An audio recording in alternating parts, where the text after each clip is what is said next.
채무자 여러분들, 오늘도 고생이 많으십니다. 개인회생도 하나의 재판이잖아요. 재판이기 때문에 이것을 시작하면 법원에서 무조건 통과 이렇게 할 수는 없고 뭔가 내용을 확인을 해보겠죠. 뭔가 조사를 해서 될 만한 사람은 통과를 하고 안 될 것 같은 사람은 기각 결정을 내리겠죠. 그러면 법원에서 무엇을 조사하는가? 거기에 대해서 오늘 설명을 한번 드리겠습니다. 법원은 이런 사항을 조사한다. 4가지. 첫 번째, 직전에 재산 처분한 것을 조사합니다. 제일 중요하죠. 사실 이것을 조사하지 않으면 도대체 법원에서 무엇을 조사하겠습니까? 개인회생 하기 직전에 나의 재산은 남한테 주고 배우자나 부모님한테 이전해 놓고 나의 채무는 탕감받아 달라. 이런 것들을 제일 먼저 확인하는 것입니다. 어떤 재산을 확인하는가? 모든 재산을 다 확인합니다. 채무자가 가지고 있던 모든 재산에 대해서 처분 내역을 전부 다 확인하는데 그 중에서도 금액이 큰 재산일수록 더욱더 상세히 보겠죠. 대체로는 금액이 제일 큰 것은 주거지가 되겠죠. 내가 살고 있던 아파트나 빌라를 팔았다면 물론 팔고 담보대출을 갚았겠죠. 담보대출을 갚고도 남아있던 5천만원, 3천만원은 어디로 갔나? 그거 사용처 한번 소명해보라. 그리고 보증금도 채무자에게 큰 재산이 되겠죠. 이전에 살고 있던 집 보증금이 7천만원이던데 지금 이사한 집의 보증금 1천만원이다. 그러면 차액 6천만원은 어디에 갔는가? 그거 어디 썼나? 이런 걸 물어보는 거죠. 그 다음에 가액이 큰 게 자동차가 되겠죠. 자동차 같은 것도 명의이전하면 금방 티가 나니까. 특히 주의하실 게 보험 명의이전. 보험 같은 것은 사람들이 좀 가볍게 생각하는 경향이 있거든요. 이걸 개인회생을 똑바로 안 찾아보셨다 하더라도 왠지 집이나 보증금이나 자동차 이런 걸 이전하면 법원에서 문제될 수 있지 않을까. 이것은 직관적으로 다들 생각을 하고 계신데 보험에 대해서는 조금 가볍게 생각하시는 것 같아요. 보험은 해약 환급금도 하나의 재산이잖아요. 근데 이거 뭐 이전한다고 문제 되겠나? 배우자한테, 자녀한테, 부모한테 이전하는 경우가 많은 것 같습니다. 그러면 이전하면 어떻게 되는가? 청산가치에 반영이 되는 거죠. 법을 떠나서 상식 측면에서 봐도 나의 재산은 배우자나 부모님한테 옮겨놓고 내 채무는 탕감해 주세요 하는 것은 상식에 맞지가 않죠. 예를 들어서 내가 마지막에 가지고 있던 재산 7,200만 원을 3,600은 배우자한테 주고 3,600은 부모님한테 줬다. 그러면 두 개 합쳐서 7,200이 전액이 청산가치에 반영이 됩니다. 청산가치는 나의 재산하고 똑같진 않은데 재산하고 유사하다고 생각하시면 됩니다. 그러면 7,200이 전부 다 청산가치에 반영되면 채무자는 청산가치 이상을 변제해야 되니까 7,200 나누기 변제기간 36개월 하면 최소 월 200 이상 변제하라. 이것을 알 수 있겠죠. 내가 한 달에 소득이 300만 원인 경우에 나한테 부양가족이 많다 하더라도 그런 내용은 주장할 수 없고 생계비 100만 원만 딱 뺀 다음에 한 달에 200만 원을 변제를 해야 되는 것입니다. 근데 만약에 심지어 소득이 적다. 소득이 200밖에 안 된다. 소득이 200이면 한 달에 변제금 200 낼 수가 없잖아요. 이런 사람은 기각이 되든지 아니면 소득을 좀 더 구해 오시든지 뭔가 수를 쓰셔야 됩니다. 두 번째, 대출금 사용처도 법원에서 꼼꼼히 확인을 합니다. 채무를 탕감받으러 왔잖아요. 그럼 채무를 탕감받으러 왔으면 빌린 돈 어디에 썼는지 법원에서 조사를 하겠죠. 예를 들어 빌린 돈을 기존 채무 상환하는 데 썼다. 삼성카드에서 500 땡겨서 지난번에 현대카드 대금 500을 갚았다. 또는 생활비를 썼다. 이렇게 내가 돌려막기 했거나 생활비 쓴 경우에는 법원에서 크게 문제 삼질 않거든요. 그래서 내가 소득이 200이면 1인 생계비 154를 빼고 한 달에 46만 원 변제하시면 됩니다. 근데 부당한 사용이란 게 있거든요. 방금 말씀드렸던 재산을 가족이나 친구, 지인한테 이전을 했다든지 아니면 사치, 탕진, 도박, 명품, 쇼핑, 성형 이런 걸 했다든지 제일 많은 게 편파 변제가 되겠죠. 내가 여러 사람한테 돈을 빌리고 은행한테도 돈을 빌렸는데 개인회생 신청 직전에 내가 가지고 있던 마지막 3,600만 원을 배우자한테 빌린 돈 3,600을 변제하는 데 쓴 겁니다. 그런 경우에 그 3,600이 청산가치에 들어오니까 채무자는 청산가치 이상 변제를 해야 되잖아요. 그러면 3,600 나누기 36개월 하면 한 달에 적어도 100만 원 이상은 변제를 해야 되는구나. 이걸 알 수 있겠죠. 그러면 200 빼기 1인 생계비 154가 아니라 청산가치 이상 변제하기 위해서 생계비를 낮추어야 되죠. 200 빼기 100만 원에서 100만 원 이상 변제를 하든지 아니면 변제 기간을 늘리든지 소득을 더 구해 오든지 뭔가 방법을 써야 됩니다. 세 번째, 신용카드 사용처도 조사를 하겠죠. 요즘은 돈을 빌려가지고 계좌에 집어넣어가지고 계좌 입출금으로 사용하는 사람보다는 신용카드로 사용하고 그 대금을 결제하는 경우가 더 많잖아요. 그러니까 신용카드, 체크카드 같은 것들도 카드 사용 내역서를 전부 다 제출해서 어디에 사용했는지 전부 다 확인을 합니다. 이것도 비슷한 논리입니다. 기존 채무를 상환했든지 카드론을 받아서 기존 채무를 갚았든지 카드를 생활비 용도로 사용을 했든지 병원 가서 결제했든지 학비, 합리적인 학비, 내 형편을 훨씬 뛰어넘는 그런 학비 말고 나 정도 버는 사람은 누구나 쓰는 정도의 합리적인 학비로 사용했든지 이런 경우에는 문제를 삼지 않으니까 소득이 200이라면 1인 생기비 154를 빼고 한 달에 46을 변제하시면 되는데 부당한 사용을 하는 경우가 있단 말이죠. 사치했다든지 탕진했다든지 아니면 소명이 불가한 경우가 경우가 있어요. 카드 깡 하신 분들이 있거든요. 내가 아는 데 가서 1000만원 결제하고 그 다음에 수수료 100만원 주고 900만원 돌려받아서 이걸 사용했다든지, 아니면 대출을 알아보러 갔는데 알고 보니까 깡을 권유해서 이미 대출이 안 되는 거지, 막힌 거죠. 카드 깡을 통해서 돌려받은 대금을 어디에 썼다, 이런 거죠. 카드 깡을 한 경우에도 어디에 사용했는지 정확히 소명하면 상관이 없거든요. 예를 들어서 카드 깡을 했지만 썼는데 어디 썼는지 확인해 보니까 학비하고 병원비로 다 썼더라, 확인이 다 된다, 그러면 문제가 없지. 근데 깡을 해서 돌려받았는데 어디 썼는지 소명을 못한다, 주로 이상한 데 쓴 경우가 많겠죠. 도박을 했다든지 가족한테 줬다든지 은닉했다든지, 이런 경우에는 역시 청산가치에 반영이 되니까 채무자는 청산가치 이상을 변제를 해야 되니까 생계비를 깎아내려서 변제금을 높이든지 아니면 소득 자체를 높이든지 변제 기간을 늘리든지 뭔가 불이익한 처분을 받게 되는 것입니다. 네 번째가 보험 명의 이전도 확인을 합니다. 좀 전에 처음 확인하는 사안 중에서 재산 처분한 경우에 보험 명의 이전 확인한다고 했잖아요. 그 내용을 조금 강조하기 위해서 적은 건데, 채무자 여러분들이 보험료 낼 형편이 안 되니까 이거 보험료 낼 수 있는 가족한테 명의를 좀 바꿀 수 있지 않느냐, 그렇게 물어보시는데, 뭐 명의는 바꿀 수 있죠. 명의 바꾸는 거는 보험사에서 처리하는 거니까 뭐 내가 바꾸고 싶으면 바꾸면 되는데, 대신 보험을 명의를 이전해 줬을 경우에 해지 예상 환급금도 재산이잖아요. 해지를 하시라는 게 아니고, 만약에 해지를 했을 경우에 환급금이 있잖아요. 그것도 재산이기 때문에 저것을 가족한테 이전한 것도 재산의 은닉이나 이전이 된단 말이죠. 남아있던 보험 환급금도 나의 청산가치에 반영이 되니까 청산가치 이상 변제를 해야 되니까 이전해봤자 전부 다 청산가치에 반영이 되고 변제금이 커지게 되는 것이죠.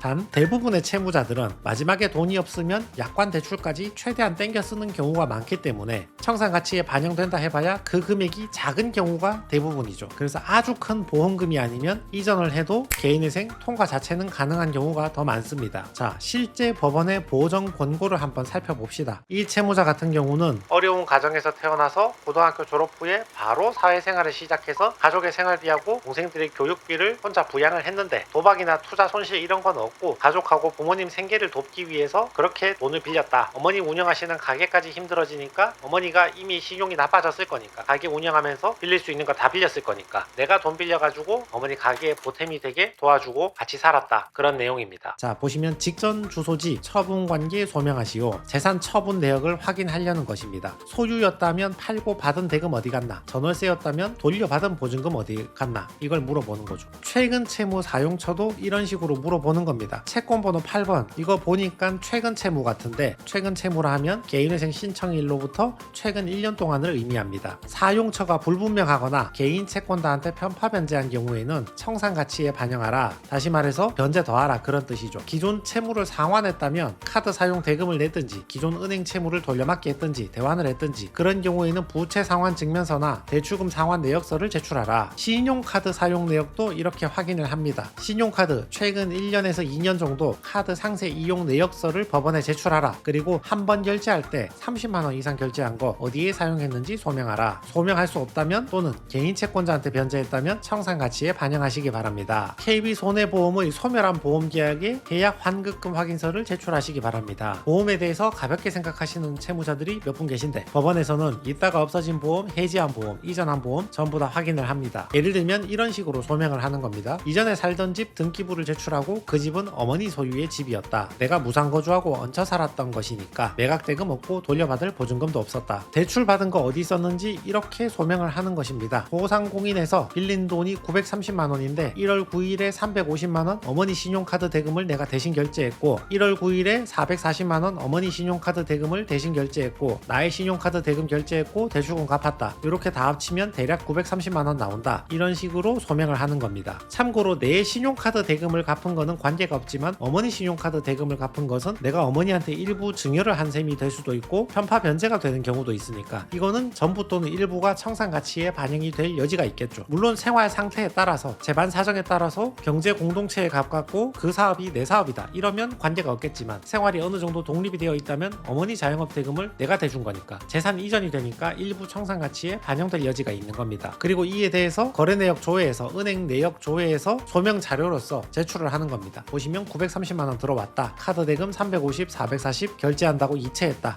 이런 식으로 소명을 하는 겁니다. 신용카드도 건당 30만원 이상 결제한 거 어디에 썼는지 소명을 하는 겁니다. 어머니 장사하시는데 물건 구입했다, 어머니 건강검진 비용으로 썼다, 회계법인 수수료로 썼다, 이거 어머니 하시는 장사겠죠. 가게 물건 대금으로 썼다, 건강검진 비용으로 썼다, 변호인 수임료로 썼다, 이렇게 소명하고 제출하는 제출하는 겁니다. 어머니 비용을 쓴 것은 엄격히 말하면 청산가치에 전부 다 반영하는 것이 맞는데 생활 상태에 따라서는 청산가치에서 제외해 주기도 합니다. 자, 인천 법원이었는데 9월 17일에 신청해서 10월 20일에 개시결정을 받았습니다. 한 달 만에 개시결정 받았으니까 상대적으로 다른 채무자보다 빠르게 개시결정을 받은 사안에 속합니다. 대체로 쿠팡에서 바로 취업해서 개인회생 신청하시는 분들 많거든요. 당장 취업할 때가 쿠팡 물류센터 이런 데밖에 없으니까 이분은 소득 260만원에 1인 생계비 143만원 빼서 한 달에 대략 118만원 36회 변제해서 4,200 변제하게 되었습니다. 부양가족 없으니까 1인 생계비만 제외했습니다. 전체 채무액 8,400 중에서 4,200 변제하겠다. 자, 참고로 법원이 나의 계좌에서 알아서 출금해 갑니까? 이렇게 물어보시는 분들이 있는데 변제금은 스스로 이체를 해 주셔야 합니다. 개시 결정을 받으면 이렇게 가상계좌 번호를 알려주거든요. 이 계좌로 채무자가 스스로 이체를 해야 됩니다. 개인회생도 재판인데 법원은 무엇을 조사하는가? 직전에 재산 처분한 것을 조사하고 그 다음에 대출금 받아서 어디에 썼는지 조사하고 카드 대금 받은 거 어디에 썼는지 조사하고 보험 명의 이전했는지 이것도 꼭 확인을 한다.